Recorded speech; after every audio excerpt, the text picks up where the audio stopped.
So yeah, man, I love the franchise space, and I really like to bring truth out there. So many people think you just hit the easy button, and it's not easy, but there are ways to do really well in that business. This is the Passive 25K podcast, a podcast built around the vision of creating wealth through passive income for ourselves and others.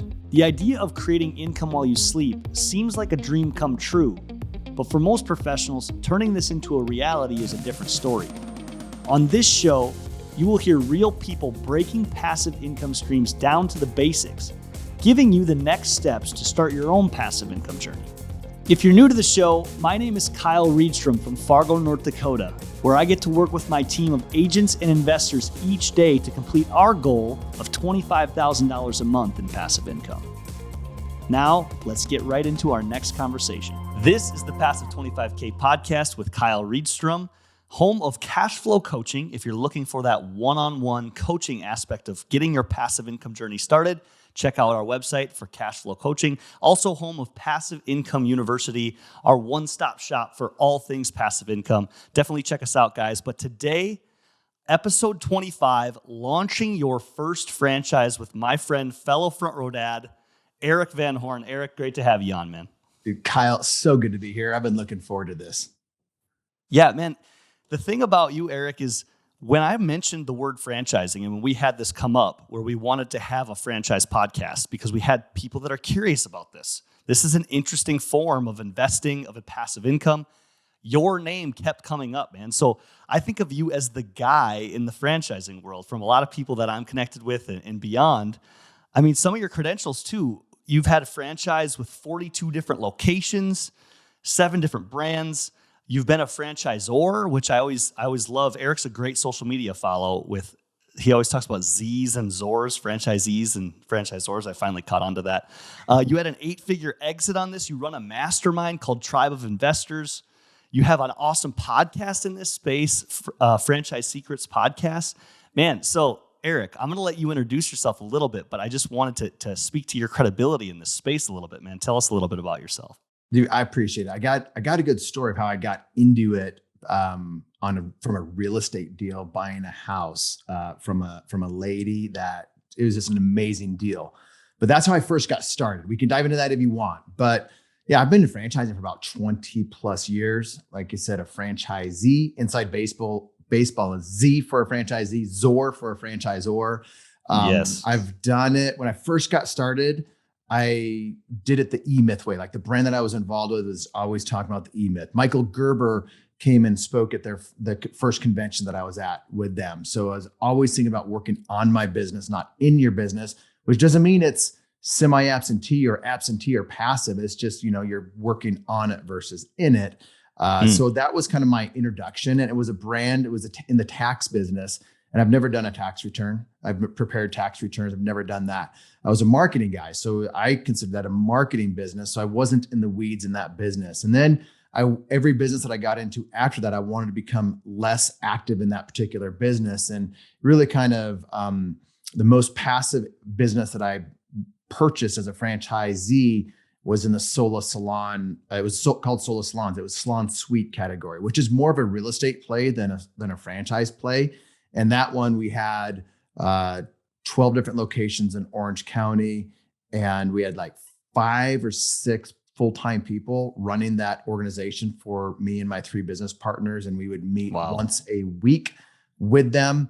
And there's some different things that happened, some good things and some bad things, but that's where we eventually had an 8-figure exit with that business. And so that's the most passive that a franchise has ever been for me. But yeah, I've been on the franchisee side, the franchisor side, helping start brands. And I still have equity in a number of different franchisors, some for advisory, some for like deeper consulting. And so, yeah, man, I love the franchise space, and I really like to bring truth out there. So many people think you just hit the easy button, and it's not easy, but there are ways to do really well in that business. So yeah, I love franchising.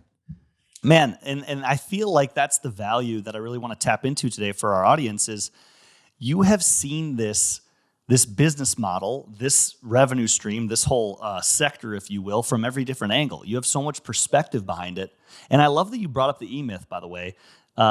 subtle drop of an amazing book, actually a book that I read when I was an engineer, frustrated in the W-2 world, looking to get into entrepreneurship, and I'm reading this book. I actually got on a call with Michael Gerber one time because I joined like a webinar or something, and I don't know what I paid for something. But dude, like that was one of the big like game-changing books, and it sounds like for you as well. Definitely one to check out for our audience. But that's the thing that we want to know, Erik. We want to know, I want to know how passive this can be. I want to know how you can get into a business stream, because the podcast is called Passive 25K Podcast. People are here to learn about how you can work on your business, not in your business, or even get yourself to that place that you said was Sola Salon, where now you have people running that, a small amount of people, by the way, 5 or 6, man. And then you are out of it looking in as a true owner of a passive income stream. And so I really want to, I'm putting the cart in front of the horse a little bit. I want to touch on a lot of that, Erik, but tell us how you got to this space, because I think we've exposed franchising a little bit on this podcast before, but we want to know, what were your first steps, like you said, that real estate deal, and how you kind of found your way into this space, and then 20 years later, look at you now. So just a quick Gerber story. I was in California outside of this hotel, and I see this guy with this hat. I'm like, that looks an awful lot like Michael Gerber. And because there's not many people that wear hats like he does. And when I went over there, I had stuck out my camera. I'm like, Michael Gerber, I love your book. It changed my life. He said, and I have this on camera somewhere, but he said, yeah, a lot of people read the book. A lot of people love the book, but did you do the book? And I'm like, I did. And it was nice to be able to be like, yeah, I've read your book and actually implemented what you said. So that kind of goes back to that first franchise. I was going to law school, registered for law school. I never attended a class. I quit before I actually went to class. I quit after orientation before class number 1. Because I was a straight C student, and that was going to be a disaster. So I bought a lawnmower and some yard seed, and I started like digging up people's yards and planting flowers. And this older lady came out and gave me some water and some lemonade and said, what do you want to do when you grow up? I said, I want to be a real estate investor. She's like, we did that 20 years ago. I walked away from that meeting with a signed option agreement for $100 that I get to assume her assumable mortgage, and I will pay for the closing costs. And that was it. So she'd paid 20 years on the mortgage. I assumed it. And I didn't do anything like anything shady. She said, Erik, you seem like a nice young man, and I want to be able to do this. And there's a lot to that story, but I didn't have money for the down payment. My parents partnered with me 50-50 on it. And that's how, and then I ended up selling it to them a month or 2 later. And that's where I got my first, I think about $20,000. It's like by meeting somebody, putting a deal together, and it was like 20 grand. And I rolled that into my first franchise called Liberty Tax Service. And I was, some of my friends worked at the corporate office and were buying those. And the founder at the time was working there. And he's like, just a great sales guy, business guy. I'm like, I want to learn business from other people that are in this particular franchise. And so I bought it, and I opened up my first year, and I realized how important it was to not work in your business. Like the people that were successful in that franchise were not doing taxes. Like they didn't want tax people in that particular brand. They're like, if they're tax people, then they're going to sit down at a tax desk when you should have 7 to 8 people at desks cranking out tax returns. The owner's going to be at one of those desks doing tax returns when they should be playing the business game at a different level and growing it. And so I'm like, okay, if I'm not supposed to be working in the business, I'm supposed to be working on it. How do you do that? And that's what I learned how to do. And that's how I eventually took that and I bought a regional development, area development, which is I bought the Austin, Texas region, which means we go in and we find franchisees and we help them open up stores, and we get half of the royalties for that. And so when I first bought that regional development, area development, there's 4 locations in Austin. And when we sold it 8 or 9 years later, we had 42 locations and sold that back to the parent company for a multiple of cash flow. And that's after that is when I started to really diversify. I bought a bunch of different brands, and some were great and some were not so great. And then I got into the franchisor side and then got into the mastermind side of things. So that's kind of a little bit more of how I got started. Partnerships. I started with partnerships. I first partnered with my parents in that house. And Mm. Kyle, they told me, we will never partner with you, Erik. Like, we will never partner with you, because they wanted me to make a way for myself. They didn't want to like enable me with capital. But I brought deals that were hard to say no to. And so they ended up partnering with me. They saw my hustle, they saw what I could do, and it was a really good partnership. So I learned partnerships from my parents. And then in future businesses, I typically had partnerships. And then that brought me to the ultimate partnership that I had at Solo Salons, which is a fantastic passive partnership. Even though we started out doing some things the wrong way, we really transitioned into that, making it a lifestyle, very absentee type business. I love that you brought that up, Erik. Like, I feel like people are hot or cold on the partnership idea. And a lot of people that are going to listen to this podcast or get interested about franchising or real estate, I'm glad we've talked a lot about that on this podcast.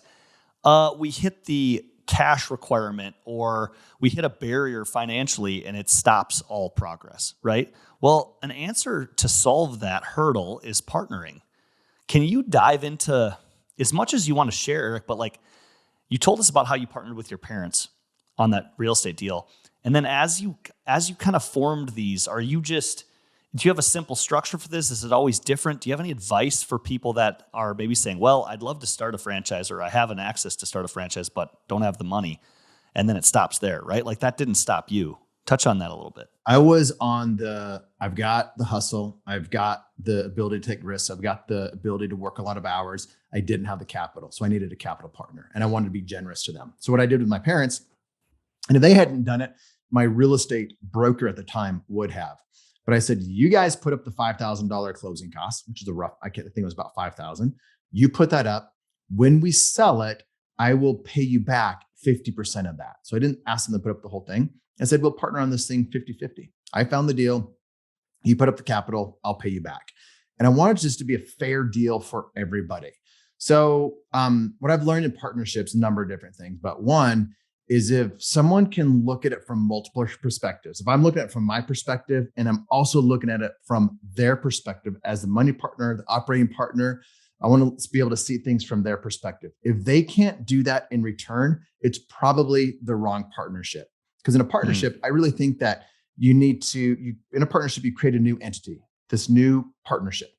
Just call it NewCo. So you create the NewCo. And if that partner in that with you is always looking at it from their perspective, I need this tax advantage. I want this. I'm not getting this. I want to make this decision because it benefits me and my family. Then versus thinking, how does this benefit the business? Is this the right thing for this entity that we created? So my thought is, if the business partners always look at things as what's healthy for the business, if they were giving that business advice as they were on the board of advisors, that's going to make a good partnership. And you can really kind of sniff out the wrong partners early on because they're just looking at it from their selfish perspective, which you have that selfish perspective, but you also need to look at it from the other perspective. So that's one of the things that I've learned. So we go into this partnership with four of us. There's four of us total partners in Sola. I found this. I know you had Kim Daly. Kim Daly's a good friend of mine. She helps people find franchises. I started to do that for a while because I wanted to find my next franchise. I just sold. I made a good amount of money, and I was ready to start looking at new franchises. And I wanted some inside information, or I wanted to understand it from a broker's perspective. And so I did. And I met these guys, Matt and Stratton. They were the founders of Solo Salon at the time. I'm like, this is super interesting. I started to text my two of my future three business partners that evening while I was having drinks with Matt and Stratton, the founders. And I just started pounding them with questions. They kept drinking more, and I kept asking them more questions. And so I'm like, this is a really interesting one. So, a few months later, we bought the whole Orange County market for Solo Salon Studios with me and these two other guys. And then we brought in a fourth guy shortly after that. About a year into it, we'd all exited businesses. We all had money. We all had time. We all did not want to be in the grind, but we found ourselves in the grind. We're like, what are we doing?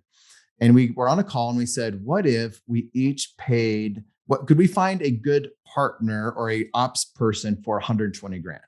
And the answer was like, yeah, this was 8-9 years ago. Like, yeah, we could find a partner or an ops person for 120 grand. Would we each give up $30,000 or pay $30,000 to not have to be on these conference calls, to not have to be on the calls with the banks and the leasing agents and dealing with all of the employees? And we're like, yeah, we would. So we just shifted our focus. We're like, enough of this. We got in this for lifestyle. Our main focus is finding a killer operating person, a district operational manager. So we went through like a 3-month process and we found him, Mirko. And, we finished up with one of the partners owned the project and finished up with dinner with he and his wife. And we're like, this is the one, this is who we're hiring. And he was phenomenal. And he did everything for us. And we told ourselves, Mirko's too smart. He's too much of a hustler. We need to give him equity or he's just going to do this on his own. And so we're living the life, man, for like 4 years with Sola. We developed a bunch of them. When I say we, it was really Mirko heading this whole thing up. We developed a bunch of these things. He dealt with the banks. He dealt with everything, all the employees. We just showed up once a week for a 1 to 2 hour call. And that was the most passive franchise investment I've ever had. And then we got a call. Mirko sent an email and said, hey, I want to have a conversation with you guys. Are you guys available? We're all texting each other. This is it. He's quitting. He's going to do something else. And sure enough, he's like, hey guys, I'm going to start up some of my own solo salons in Bakersfield. And we're like, we knew it was coming. And, but we had a good relationship with him. And this is important. We had a really good relationship with him. And he said, I'm not going to leave you guys. We're going to have a good transition. And at that point, we decided we were going to sell this to a private equity company and he helped us through that 5-6 month transition to sell it to private equity, which required a lot of work. And he helped us do that. So anyway, we were in the grind, which most franchise owners are in the grind. You have to pull yourself out by hiring an amazing person. And that's probably a few $100,000 a year type position. That's how franchises can be semi-absentee or more absentee. So that's one way. And I've done it some other ways too, but that's the most kind of active, semi-absentee or actively type passive way I've owned a business before. Yeah. And the thing about partnerships that's interesting is I always think about what you have to give up for partnering or what you have to share, but you also get to share the expense. Like hiring that person at a good salary that was going to give you a rock star was not a full burden you had to take on. You had to take on a fourth of it, right? And so it made the decision easier. And you guys are all nodding your head like, heck yeah, I would do that. That makes a lot of sense. And Kyle, I could have done 3 locations by myself. So we each had the ability to probably do 3 locations by ourselves. There would have been no Mirko. 100% of the stress would have been on me. I would have been tapped out. I wouldn't have been able to get the sales price because I wouldn't have owned the whole market with a bunch of white space. So there's a lot of different reasons why that we made more money in that partnership and had more freedom because of the way that we structured it than if I had just done it myself without them. So that's a great point. Yeah, man, that's really good. I hope that hits. That's really good. And Erik, you mentioned something that caught me. You got into the tax franchise as your first one, but they don't want tax people to run those. It was kind of counterintuitive to like, oh, don't do your franchise is kind of how you said it. I mean, I think maybe some might think like, hey, I want to do a franchise that I'm familiar with or that I'm used to, or even operate a franchise is where some of my mind goes sometimes, but it's kind of the opposite of that, right? That's what you're saying? So yeah, so that is that business. Like the tax business is the tax business, and most people in the tax business are preparing taxes. Michael Gerber says, like, don't fall in love with the business. Like if you do that, like if you're a baker, you think you need to have a bakery, and then everyone's going to come and want you to bake the cakes for them, and you can't hire that out. And so I never wanted to be the guy that was doing the taxes. In the salon business, I'm not going to be owning, I'm not going to be doing hair or anything like that. And I had an eyelash business. I had a senior care business. I've had all these businesses. I didn't want to do any of those things in the business, what the product really was. Now, like today, what I do today, I want to enjoy everything that I do, like in the business, the things that make me money. I want to do the things in those businesses that I love. And so one of the things is networking, meeting people. Like I love doing that. I enjoy doing podcasts for a lot of different reasons. I enjoy masterminds, like my masterminds that I run. There's certain things that I love about them and certain things that I hate about them. I don't do any of the things that I don't enjoy. So Yeah. I love masterminds, but there's things that I don't like about it and I don't do it. So I've really designed my life, especially the last 2 years, to only do the things that give me energy, that bring me joy in the business. And so even as I structure new businesses, we're getting ready to do a kind of a partner. Well, it is a partnership in another franchise as a franchisee. And I don't want to do anything in that business. And I've made it very clear, but these are the things that I can do that add value, not my hours necessarily, but this is how my network and this is, what I have in between my ears, my brain can help in that partnership. And so I have a partnership coming up where there's 4 of us, and we're going to develop about 12 locations of a particular franchise. I'm not going to get into the brand right now, but I will help raise money for that through my network. And I'm doing that not because we need to raise money, but because I want to raise money. And I want to learn that game of raising money. I think it's going to serve me down the road because I've never raised money. So that's something that is coming up with this new one. And then we're paying the operating partners. They're putting the time into it. So they have a salary. And it's very clear from the very beginning on the roles and responsibilities. And I've become super clear as a passive owner in these of what I'm not going to be doing. And it's blown deals up. People are like, I don't want that. I want you working in the business. Well, that's not what I'm going to do, but this is where I can provide value. So just being super clear. And if people see the value in it, it's usually a win. If they don't, then you just avoided some heartache on both sides for 2 different partners.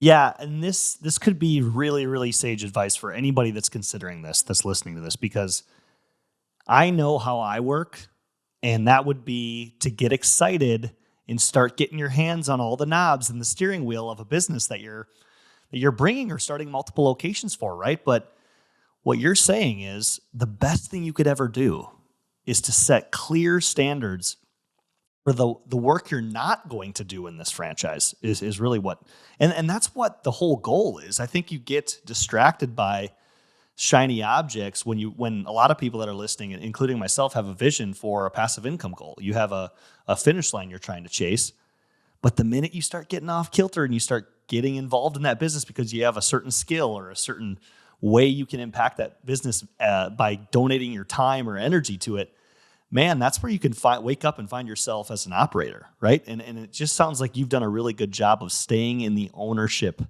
position so you can continue to do things you love. Yep, that's 100% it. Because you can do so many fun things out here in South Dakota, and way more fun than you could do in North Dakota. I mean, you can't do all kinds of fun stuff in North Dakota, but in South Dakota, like you want the time to be able to do all kinds of cool stuff. You know what I mean? Yeah, well, I'm a South Dakota boy. Remember this. I'm from South Dakota, but I've been in North Dakota longer now. So that might be, I'm here. I'm on the fence still here, but I would agree with you. Where you live out in Spearfish, Erik, that's a true statement, my friend. I just thought about that, and I had to work. Yes, that podcast. Yes, you did, man. I want to really break down the nuts and bolts of getting things started and launching your first franchise. And I think you better than anybody have example stories that can provide that. I want to do that after the break, but before we go, franchising versus other investments. You were touching on real estate. You walked down this path because you had some access to tax franchise. But when you've looked at other investments compared to franchising, give me some insight on that. Like, why do you continue down this path, Erik? So it really goes into the partnership aspect of it. Like, I've enjoyed partnering with people, and if you find a good brand, and this is going to be a little controversial with some people selling emerging brands. I'm a huge emerging brand fan because all the brands that I have equity in are emerging brands. But with an emerging brand, let's just say they have less than 100 locations open, it's still a big risk. Like, it's a big risk because it's not proven out, even though they might have a proven leadership team, they might have proven this or proven that, or a handful of locations. It's not proven like a franchise that has 100 locations that you could call 100 franchisees, and 80% of them will say, I'm happy with it, I'm making money, and so on and so forth. So I like franchising because once you find a brand like that especially private equity is interested in that brand, and they have a bunch of franchisees making really good money, and you kind of worked out the kinks of why it works in different markets, and the franchisor has really proven themselves to be a good leader, then you can put an operator in that business, someone that may not have a ton of business experience, but they have a good head on their shoulders, and the franchisor can train them. Or you find a franchisee within that particular model and they want to expand, but they don't have the capital to be able to expand, but they got the guardrails that the franchisor gives them to be successful, and they just have to go rinse and repeat. I like franchises like that where I can find some existing operators that are doing well and they want to go from 2 locations or 4 locations to 12 locations or 24 locations. And I can be the capital and the brains behind that.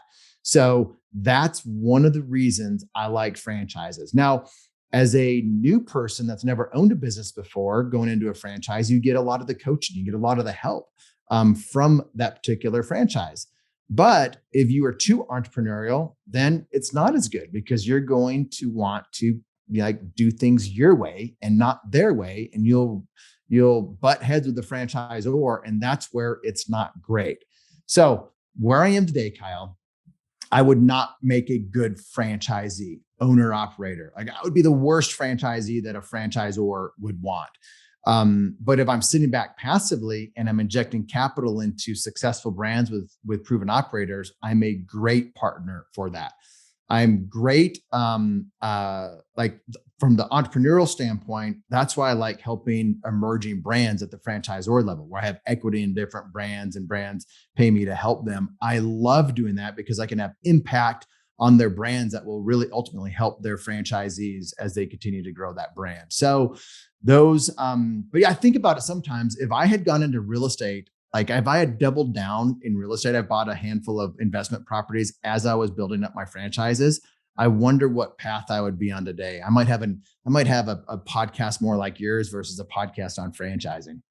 Yeah. And the interesting thing about a lot of people that are creating goals in investing or passive income space is I feel like there's a similar skill set. And if you can tap into it, like you just said, you want to be able to, provide some vision for scale. You want to be able to provide some tools, some resources, some interest, some unique value, but not go and change, like you said, get too entrepreneurial and go and change everything. And, so it's really a path of a business in a box and execution and being a business owner, those type of skills, rather than going and kind of curating and creating all the time, right? Like, I think that's an interesting nuance to notice of, hey, when you're walking down this path, this isn't about a bunch of creation. It's about, it's a lot of operational expertise for you finding an operator that is.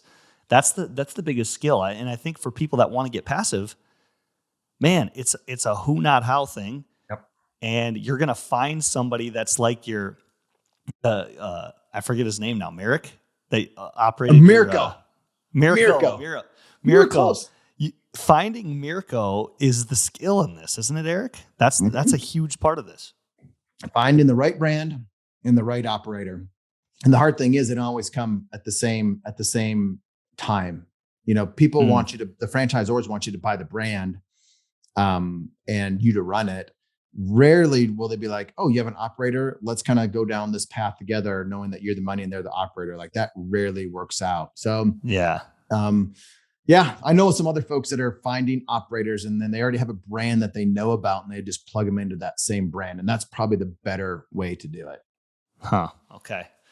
Well, okay. We're going to take a little break, Eric. I want to come back and I want to talk about the nuts and bolts of like really getting this started. You've seen it on all ends. So we'll take a little break and we'll dive into that when we get back.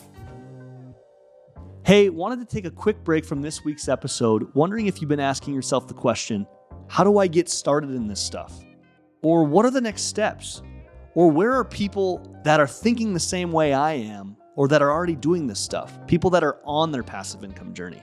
Well, we were getting this question a lot, and that's why we were prompted to create a community of like-minded investors and entrepreneurs that we call Passive Income University. This is a place where we have a library of videos of things we've done and ways you can educate yourself on the passive income space. We've brought in experts and had conversations of people that have done this, are currently doing this, and have completed certain parts of this. We have gathered a collection of tools, information, spreadsheets, checklists for you to use in order to continue on your journey in the passive income space. We are going to learn and grow together in order for us to start, take next steps, and complete our passive income journey. If you're curious about taking your next steps, check out our website at p25kg.com, where you can apply to be a part of Passive Income University today. We are back with episode 25, launching your first franchise. And Erik, in the first half of the episode, you gave us an amazing baseline of your story getting into franchising, your expertise around it, some of the nuances of finding that operator or partnering has been a huge part of your world around franchising.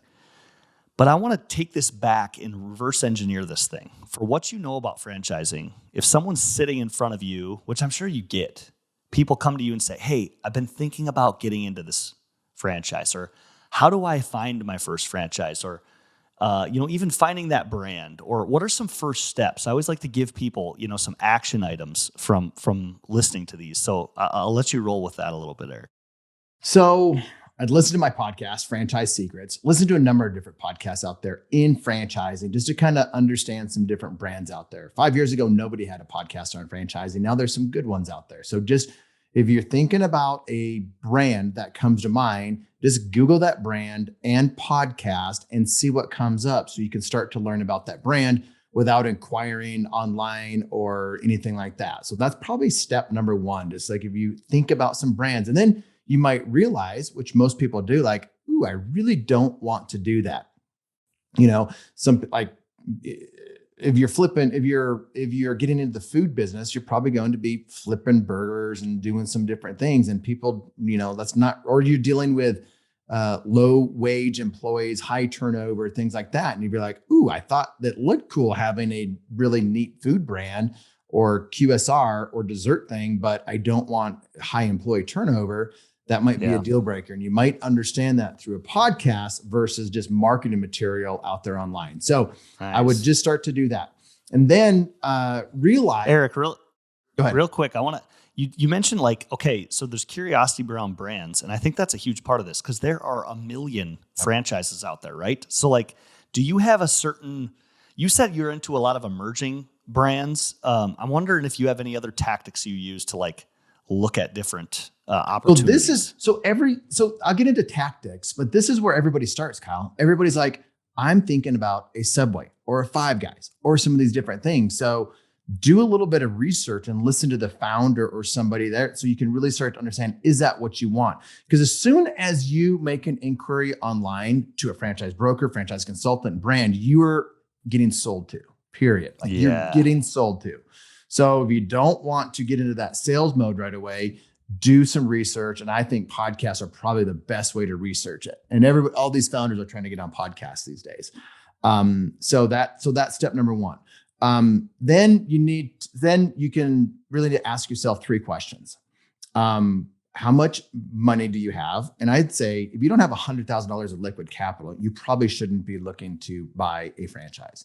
If you're not ready to pull the trigger in the next 3 months, buy a franchise in the next 3 months, then you probably shouldn't be looking at a franchise. You are not ready to look at a franchise. You're ready just to be in research mode. And research mode isn't getting sold to mode. You'll just make franchisors mad if you're just spending time going through their sales process and then you don't buy because you never intended to buy. Or worse, you never intended to buy and then you bought because you got sold to and you were never really ready to own. And then if you're looking at working with a franchise consultant, franchise broker, franchise coach, they go by a bunch of different names, realize you're getting sold to. There's nothing wrong with them. Like I said, I used to be one of them and they provide a lot of value, but this is the value that they provide. They work with a limited number of franchises, which isn't a bad thing because there's a lot of franchisors that don't get into their short list because they're not any good. but most of the time they're emerging brands that these franchise consultants, brokers, coaches work with. And there's nothing wrong with emerging brands because all of these brands, Massage Envy, was an emerging brand at some point. Crumble Cookies was an emerging brand at some point, but most of them don't end up being amazing brands. And you just got to do a lot of due diligence. But if you get with a franchise consultant or coach or broker, make sure they have a bunch of experience. And I know you've had Kim Daly on your podcast. Kim has had a lot of experience in the industry. So make sure that that person has a ton of experience because you're not paying them. The franchisor is paying them. And so you may as well get one of the best. And if they were a real estate agent last month and a mortgage broker last year, and now they're a franchise consultant, like move on. Like don't work with them. Work with the amazing ones. So now you can be working with a franchise consultant. They'll give you a lot of really good information, educate you on franchising, but they're going to push you to the brands that they are helping you with because they're incentivized to do that. Or you go online and online is just a disaster, Kyle. Like you'll get into these different funnels and everyone's generating leads online and then they sell your name to different people. So don't fill out your name unless it's a brand that you're ready to really engage with. So that's kind of the tactics of like actually getting to the point if you're ready to buy in the next 3 months. And so why do I say ready to buy in 3 months? Because these franchisors are taking you through a sales process. And it really, in 2 to 3 months, you're at the end of that sales process and it's time to buy or go away. Just like with a real estate agent. Like if you're ready to look at a house, but you're not ready to buy for 2 years, like a real estate agent's going to hate you for that. And there's no need to be looking at houses. So just know that, like, engage in the sales process and when you're ready to buy it within 3 months. So now we can go into like, what do you actually do when you start investigating them? Or we can or we can go the direction, like, what do you do when you're actually ready to open? It's up to you, buddy. Yeah. Yeah. And you said the thing that was a little like a really good marker, which was 100,000 liquid, right? Okay. Mm-hmm. So all of a sudden that put a barrier up for a lot of people, which I want to continue to try to take barriers down. I want to say, well, the first question that came up for me, Erik, is, are there franchises that do, lower? Do you say that number because that's where the good ones exist? Or are there franchises that do a lot less out there, like less than 50,000, less than 20,000 down? Or what's your thoughts on those? Yes, but that's an arbitrary number. That's not like the number that everybody needs to have, because there are going to be brands that will be less than that. But that's just, to start any business that's kind of with employees or maybe possibly brick and mortar or equipment based, you need to have a decent amount of money. So are there some that would be 50,000 all in? I'm sure that they're out there. They're few and far between. And you just got to think of the quality of that. So 100% there's going to be some that are less than that, but you want the franchisor to make money. Like you want to pay a decent franchise fee so they can provide you decent support. You want a franchise that doesn't just make a little bit off of you, make $100 or $200 or $300 a month off of you. Like that, you're paying them so they can grow the corporate office, so they can in turn invest back into you to help your business to be more successful. So the more that you make, the more that they make. And it's just, I see too many unsuccessful franchisors cutting too many quarters, thinking they're actually helping their franchisees by not charging them very much, versus thinking about it like, if as value creation, if they're giving me $10,000, I need to make sure that they get $20,000 or $40,000 on that, a return on what they are giving to me as a franchisor. If you're only giving the franchisor $1,000 for the year, okay, you'll get a 2x or 3x return. That's not very much. So that's my problem with inexpensive franchise systems. It's not the level of support, from what I've seen. Not a blanket statement, but for the most part, the support is not there, especially for someone that needs a lot of support. Yeah. And coming from a guy that's played both roles, it's just interesting to hear you say, hey, it's okay if I'm going to charge up front, because my whole goal is to give you ROI. My whole goal is to duplicate money, but I need my franchisees to come in and pay the piper and let me build this business, build this brand. And you can't do that off of a budget a small budget, the smaller brands that have lower, it's kind of an allure, but I can see how those are inversely related. Well, there's a trend of, for so long, a trend of being like, get started for under 100,000 or under 300, whatever that benchmark is.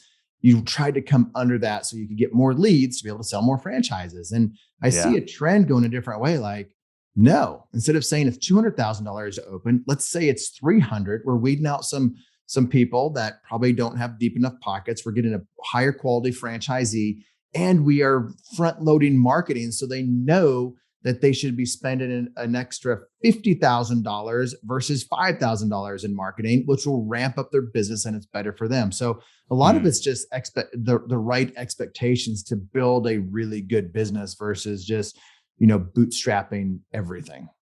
Yeah. And I mean, this goes back to why you would partner for that amount of money. I mean, that's the barrier. And splitting up that cash between partners that are interested. Would you say most franchisees are partnership groups, or is it like a 50-50 split? I would say most aren't partners. Like in my mastermind, most aren't partners, but most of them are probably first-time entrepreneurs, and they are probably owner-operator going because they quit a corporate job, or maybe they had another business that they sold. And so they're owner-operator starting to work on their business, and then they open up a second or third location. And it's still them, but now they have a manager under them. So they have a good lifestyle, but they're still, it's them.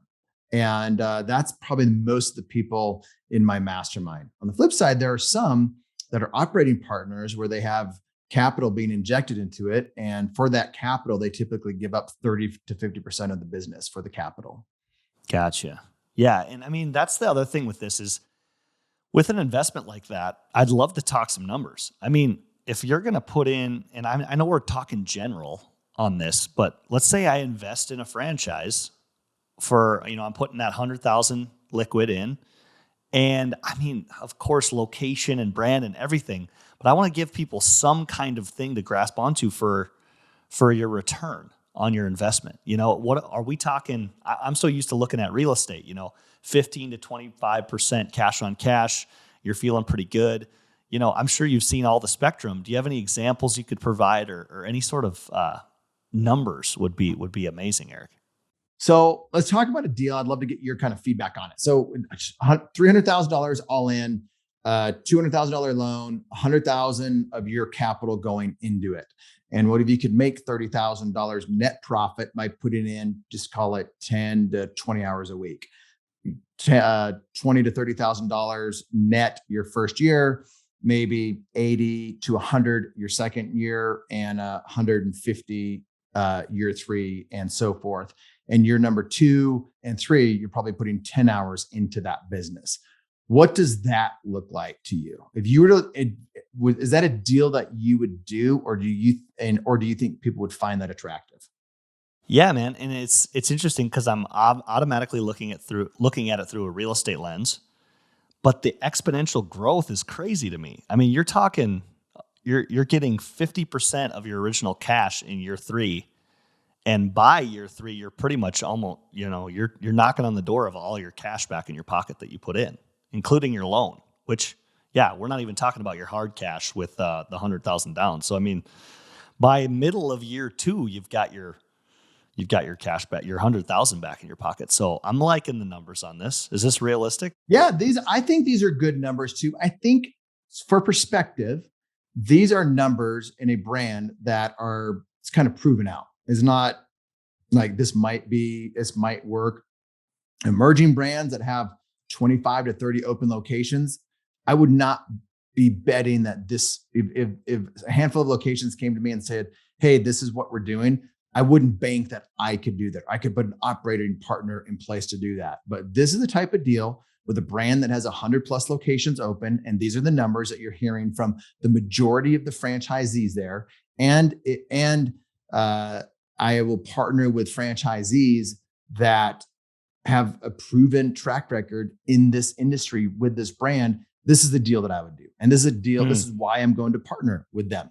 Now think about this. On the flip side, I'm partner. I have not partnered. I have advisory shares in a business called Dirty Dough Cookies. I love the brand. I love the founder, Dirty Dough Cookies. Their competitors, Crumble Cookies. Now, Crumble it's still emerging brand. They are not proven to do what Crumble does, but I know some of these Crumble franchisees. You're looking at 800 grand to put in, but they're netting hundreds of thousands of dollars year one, like $400,000 plus.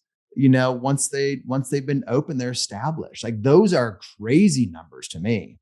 That's unicorn. That's unicorn status. There's very few brands that do something like that. But like, if you want to see what amazing looks like, look at Crumble. Now, the problem is if somebody thinks they're going to take what Crumble's done and put that into cookie brand 2 or 3 or 4. Like I said, I've got equity in one of these from an advisory standpoint. Like you can't do that. And this is where franchisees think, oh, if they're doing it, I can do it with this other brand, this emerging brand. And that's where they get into trouble. And that's where I like to bring in caution to people. Even in the same industry of the numbers that I gave you earlier of a brand that I'm doing, I would not do that deal if it wasn't with that particular brand, because there's other brands out there, but they don't have the track record that this one does. So I would not do that deal with another brand because of that. So I hope that brings some perspective. Yeah. And, I love the aspect of this too, as you've gotten established and your net numbers are crawling up. Usually that's meaning your hours injected are going down from an operation standpoint, right? Like that's the exponential factor. With I think a lot of other opportunities that I see don't necessarily have that explosive aspect to them, right? Even if we diminish some of these numbers, still an amazing opportunity for you to take 100 grand, partner with 200 grand, and then just watch the net returns continue to climb and stabilize. I mean, and what really happens is in brick and mortar, you open up a second brand, your first or second location. Your first location takes a little bit of a hit because you got a great team over there. Now you're taking some of your A players, you're putting them in location number 2, and they're helping to get started. So location 1 takes a little bit of a hit, and then now you're opening up location number 3. And now you are a multi-unit operator, which comes with its own complexities. And so there's a bit of a hit on location 1 and 2. Typically, when you open up location number 3, when you go to open up location number 4, you probably have a district operational manager in place, and they open up number 4 and 5 and 6 and 12 for you. And that's the playbook that we did at Sola. So we got 3 of them opened up by ourselves within a 12-month period, and our district manager took it from 3 to 12, and we didn't do a whole lot. So you have economies of scale once you have a few locations open, and you can hire that person that can be your full-time district person or your key manager, your key employee, and they can do a lot for you. So that's even to take that a step further. You're making more money and working less once you get multiple locations open.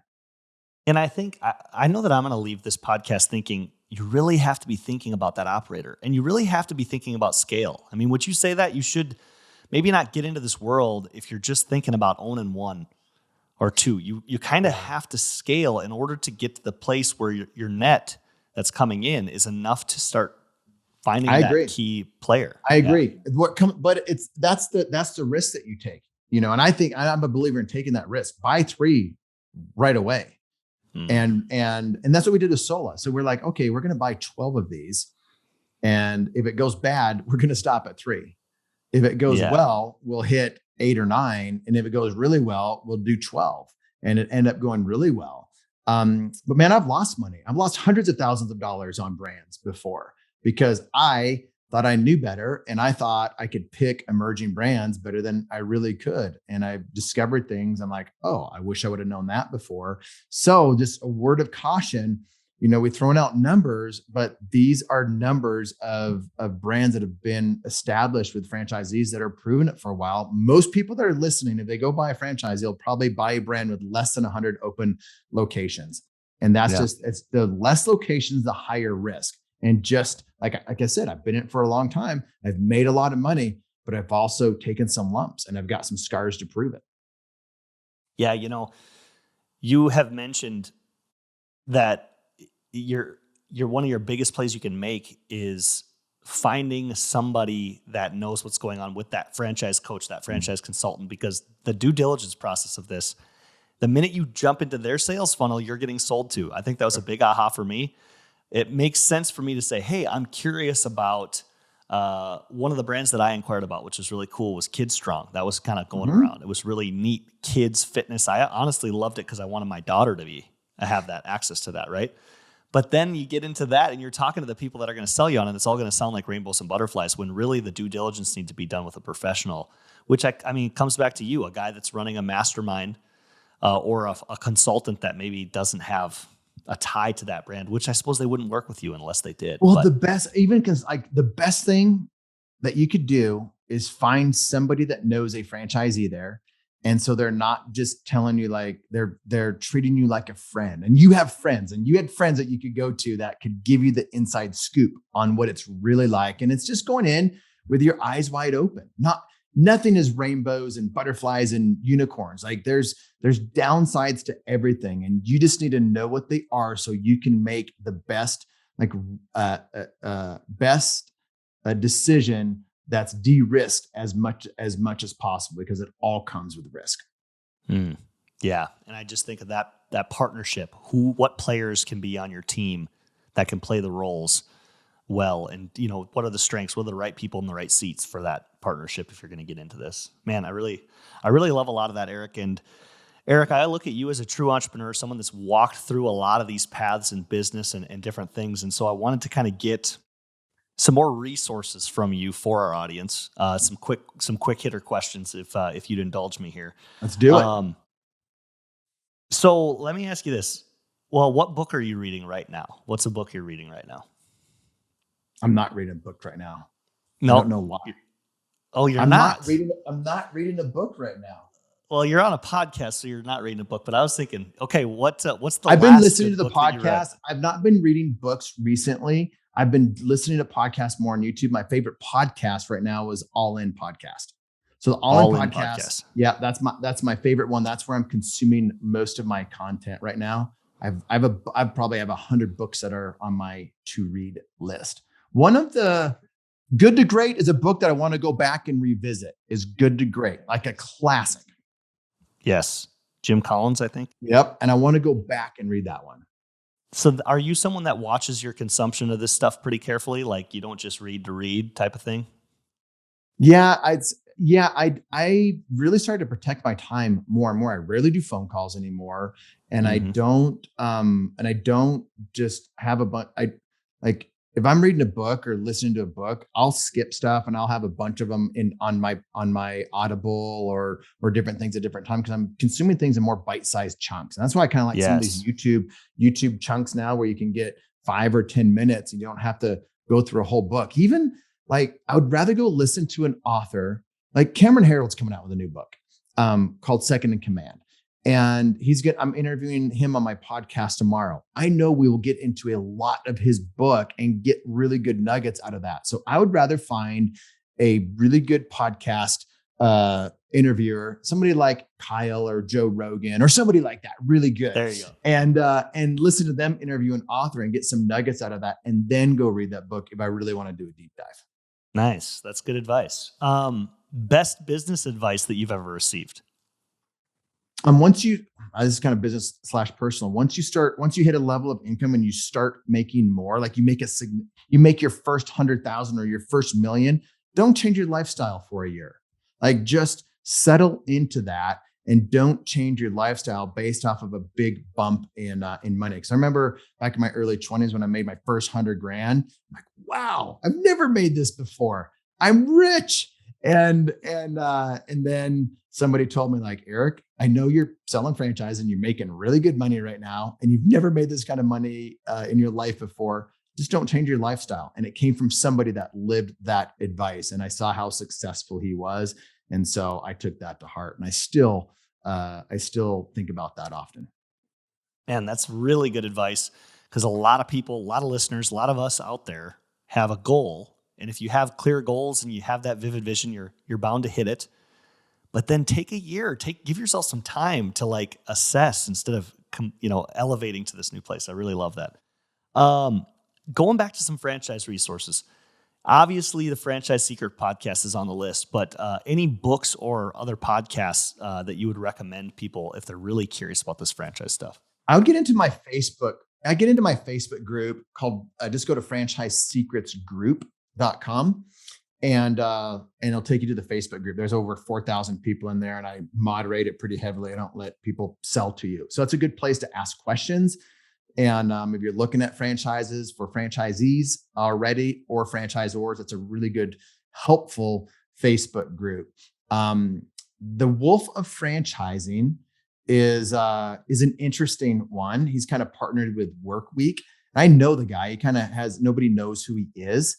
And I asked him, I'm like, if people knew who you were, do you think you'd be that popular? He's like, no.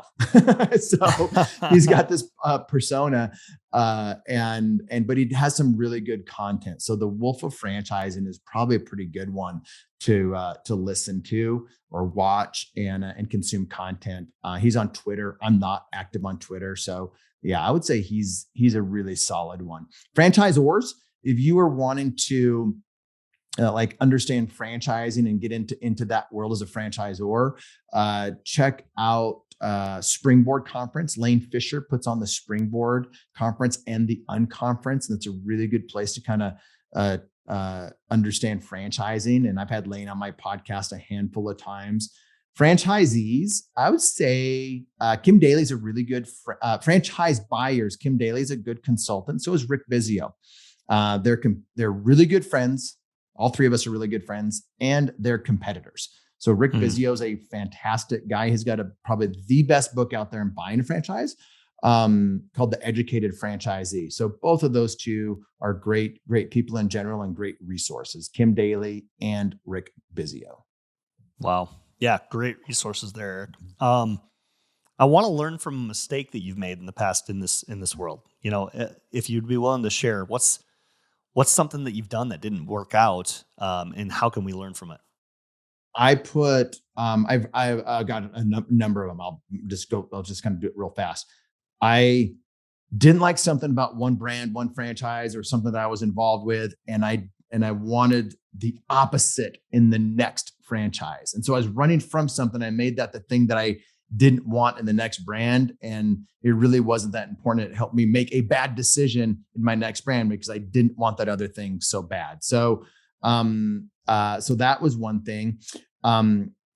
Emerging brands. Like I thought I was smarter than their average franchisee or their franchisees. And because of what I knew, and I really wasn't, because the franchisor really does make a difference. A franchisor, let me say it this way, Orange Theory franchisees make good money. They're really good. They do a really good job. They're successful, but you put them into an average successful Orange Theory franchisee, you put them into a brand that doesn't have the support, doesn't have the infrastructure, doesn't have the brand name, hasn't invested in technology. You put that average successful Orange Theory franchisee in an average franchise system and they will lose money. So so they're not successful. They're successful because the franchisor is so successful.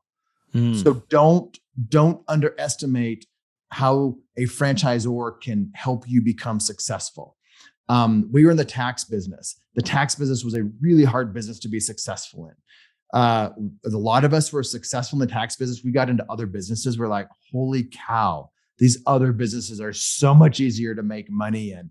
And then I've seen other people that have been a part of brands that were so strong, they compensated the owner's weakness. So don't get overconfident in yourself because of maybe your brand was really successful and you weren't quite as good as you thought.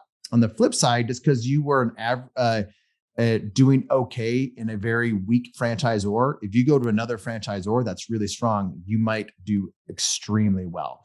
So those are some things that I've learned along the way, and I've lost a lot of money along the way because I didn't listen to that advice before I actually bought some of these brands. Man, Eric, I love your vulnerability, your transparency there, man. This has been a wealth of knowledge. I know my note sheet is full. Eric, you are someone that I like to follow on social media. You're constantly putting out value, and I want to introduce our audience to you that way. How do people keep track of you? Where can they find you most? go to scalablefranchise.com. That's probably the best place to find all my social media handles. It's Erik Van Horn, ERIK Van Horn. That's probably, find me online there. So yeah, I enjoy putting out content. I try to make it valuable, and it's fun.